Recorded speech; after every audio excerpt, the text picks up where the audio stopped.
One of the biggest challenges for the ADHD brain is having things that need to be done and then having a really hard time getting going with it. And so today we are going to break down stuff like the effort threshold, why ADHD brains freeze at the starting line, and then how to lower that resistance.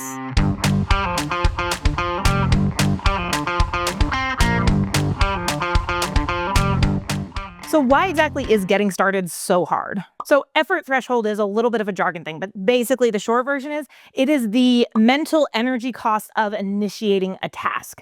So when your brain is trying to get a new task going, it is trying to think about everything associated with that task at the same time. So it is trying to think about, is there anything that I need to be doing up front that I might miss that might make my job harder down the road?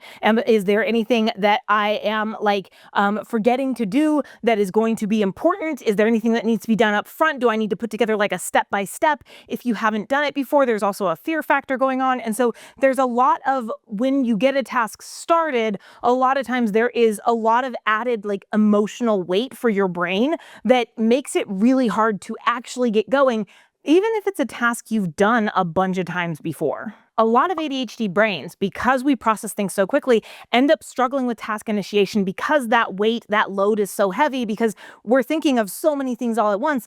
And so it's not necessarily laziness, it's just understanding a little bit more of how the brain is wired. The ADHD brain craves novelty, urgency, and dopamine like nobody's business. And we have tons of videos talking about why that happens on the ADHD iOS channel if you want to check that out. But the short version is that starting a task doesn't deliver novelty, urgency, or dopamine.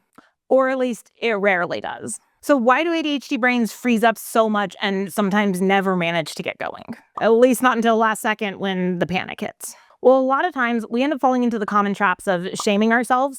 Like, I have to get this done and you are going to be a disappointment to everyone. And so that voice starts to beat us up. We end up waiting until we feel ready. And sometimes there is some validity to this one, because how often have you waited a little bit and then your brain has all of a sudden figured out how to do something and then you've knocked it out in a fraction of the time as everyone else. So there's this element of well, once I'm ready, then it'll be really easy.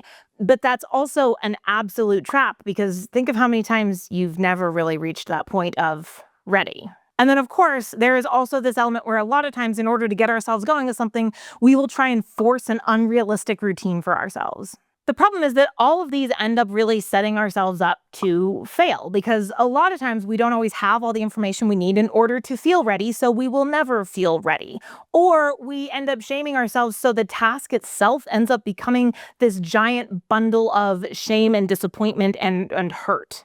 Or we have these unrealistic routines that we are unable to keep up with, and therefore it once again becomes another bundle of shame and judgment and hurt. All of these things make our resistance to these tasks that much harder and train our brain that new tasks are that much harder every single time we do it. The good news is once you start to train your brain that it's easier to initiate tasks, once you start to have some of these tools in your tool belt for this, your brain will start to register that it's not that hard. I've reached a point where just taking the very first tiny step is usually not that hard. I can find a step that doesn't feel like it has a lot of risk behind it, and so I can get past that initial task barrier. But let's talk into a little bit more about some multiple ways that you can lower that threshold. So remember how I said at the beginning that starting a task usually doesn't bring urgency, novelty, or dopamine? Well, let's talk about how to fix that, because if we can find ways to make starting the tasks bring some of these pieces to the forefront, then a lot of times that will help get us past that starting threshold. Now, keep in mind, the longer you've resisted starting, the harder it's going to be to get past that threshold and start to retrain your brain. But the more you do this, the easier it will become. I'm not saying it's ever going to be easy, and it's not never going to be a problem, but it will become easier and easier. Just know that if you've been resisting this stuff for a while, it can feel like an even bigger hurdle to your brain. So the first tool that I'm going to recommend to you is the start-only rule. So the start-only rule is this idea that all you have to do is start the task. All you have to do is open the Word doc and then list out the items that you think you need to do to get this task completed. Now, you can get as detailed or as not detailed as you want here. You could be like, hey, I need to write this paper. And so in order to write the paper, I first need to download the syllabus from the website so that I can have the syllabus fresh in front of me, because let's be honest, my downloads folder is way too deep for me to find it. A great tool for this is Goblin Tools, goblin.tools. If you put in the task that you're needing to do and then you choose, am I feeling like super spicy and like my brain needs a lot of steps, or less spicy, it will give you a lot of steps, and then you can copy paste those into a doc and delete the ones that you don't need to do. But that's all you have to do in order to accomplish the start only rule. Now, the great news about this is that start only rule, let's say you do have something that's due today. You could say, hey, for the next 15 minutes, all I have to do is start, and then I get to take a break. Right? And usually getting started is enough to get you going, but you can just think about all I have to do is start.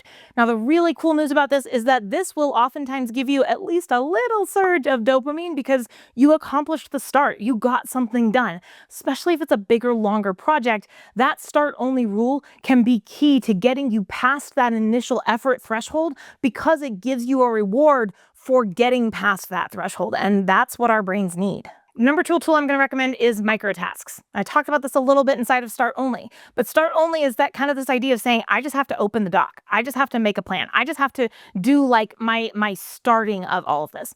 Microtasks is paring that down into really, really small tasks. So downloading that syllabus might turn into, I'm going to log into the platform that I need to log into and go to the class and then download. And that's 3 steps and you get to check them all off, right? That may be your micro task level. You might also start micro tasks with, I just need to send an email telling someone I want to schedule time to talk with them, right? That may be your micro task that is really, really small, doesn't take a ton of effort, but allows you to get things rolling a little bit and once again, get a little bit of dopamine for knocking that task off. Now, one thing I don't recommend with micro tasks is I do not recommend creating a list of all of the micro tasks you need to do. 1, it usually takes way too long. And then 2, also, it usually just ends up becoming even more overwhelming. And now trying to find anywhere to start on that big, long list of to-do is like terrifying. So try and keep the micro tasks just to when they are practically applicable for you. Now, the number 3 tool that I'm going to recommend is called effort pairing. Effort pairing is this idea where you take a low threshold action or start task and you pair it with something that has dopamine related to it. Whether that is playing some music that you really, really love, or getting up and like giving yourself a 5-minute dance party, which gets dopamine going and kind of gets you excited and jazzed up. Maybe that is getting a scent going that you like really, really love and you only get to smell this scent when you like get tasks going, so it becomes your favorite scent. I don't know, that might be a stretch there. Or this could be, now I don't always recommend this, but it could be tying it to something sweet, something with sugar inside, because sugar will cause a dopamine surge in the brain. Now, the problem with this is that hosts a whole bunch of issues with dopamine crash and like spikes and crashes. So use that one sparingly, but maybe you could tie it to, like, I know a lady who tied a task that she really hated every single month, and she allowed herself to make a rather complicated but sugar-free. It was just the tea and frothed milk latte every single month. And so she really looked forward to making this because it was a process and it took a little bit and she couldn't do it all the time, but she really, really loved this latte. And so that became her like, I have to do this task I don't love, but I'm going to pair it with something I really do. And this is the only time I'm allowed to have this latte. And so it becomes a dopamine boost attached to the task that's not so much fun. So find something that gives you dopamine and then tie it to the task. Look, most of the time you don't need to do more, you just need a better entry point. Do yourself a favor. Pick one of these to try this week. Pick a task you've been avoiding, pick one of these ideas, and try it this week. And if you like this, come back soon because we'll have more videos on how to work with your brain, not against it, so that you can reconnect with what makes you amazing.